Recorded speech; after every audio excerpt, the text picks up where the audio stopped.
Number 8, simplify each expression and make sure your final answer is written in scientific notation. So for our first problem, I'm looking at 2.1 times 10 to the 6th times 3.7 times 10 to the 8th. What I need to do in order to rewrite this in scientific notation is regroup, or in other words, apply the commutative property of multiplication. So instead of taking the multiplication in this order, I'm going to look at my non-10 numbers, right? So my 2.1 times my 3.7, and then I'll think about my 10. So times 10 to the 6th power times 10 to the 8th power. So essentially what I've done here is I've used the commutative property of multiplication to reorder the factors because I'm only multiplying, so it doesn't matter which way I order the numbers.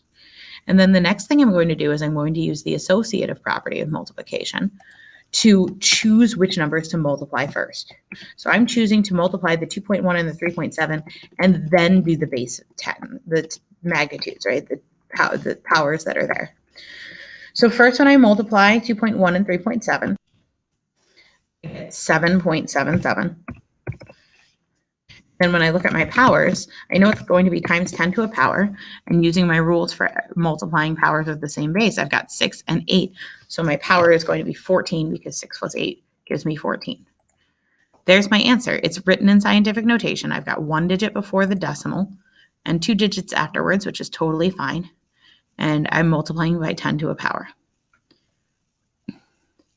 Let's use the same strategy for the problem below. I'm taking 6.4 times 10 to the 12th divided by 2.1 times 10 to the 7th.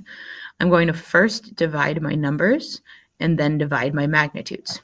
So 6.4 divided by 2.1 gives me a number with lots of digits. It starts out with 3.0476 and goes on from there. I'll just leave it as 3.0476 for now. And in addition to that, I need to take my powers. According to my rules of dividing powers, that's going to give me 10 to the 12 minus 7, or in other words, 10 to the 5th power. So that changes my final answer to these two terms multiplied together. So I've got 3.0, I'm actually going to just say 3.05 times 10 to the 5th power.